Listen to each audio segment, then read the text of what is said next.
Hi, this is Yolanda Van Veen from VanVeenBulbs.com. And in this segment, we're going to learn some organic gardening tips. Now, I've tried to be an organic gardener, and I really believe in organic gardening. We need to get away from fertilizers and pest controls and insecticides because most of the time we don't need any of those things. We can live with the plants that we have. We can live with the bugs that we have. And most of the problems, if your plant's not doing well, usually fertilizer's not going to help it. Most of the time it's not enough sun, or it's not enough shade, or there's not enough drainage. So before jumping to use any kind of chemicals, a good organic gardening tip is just to move your plants. If they're not getting enough color, or if they're not getting enough sun, or if they're reaching for the sun, don't give them fertilizer.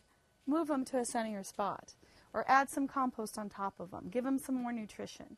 A lot of times it has nothing to do with the fertilizer. Another tip is learn to live with bugs. That's about all we can do. This is my beautiful, cute little eucomis, little pineapple lily. I love it. But as you can see, it looks like the slugs are loving it too. And as we talked about before, I don't even like to use slug bait because I don't know how a caterpillar would know the difference. And I just think that you'd be killing a lot more plants than just the slugs, or a lot more insects than just the slugs. So my easy gardening, organic gardening tip is if you've got spots, just cut them out. So I just pretty much keep cutting out the leaves that have damage, or just deal with the damage. I just kind of cut out the ones that are the most damaged. As the season progresses, I've noticed my slugs are not nearly the problem they were in early summer.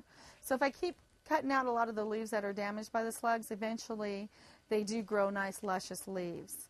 And even by trimming the plants around the bottom so that the slugs have nothing to grow up against, that helps a lot too.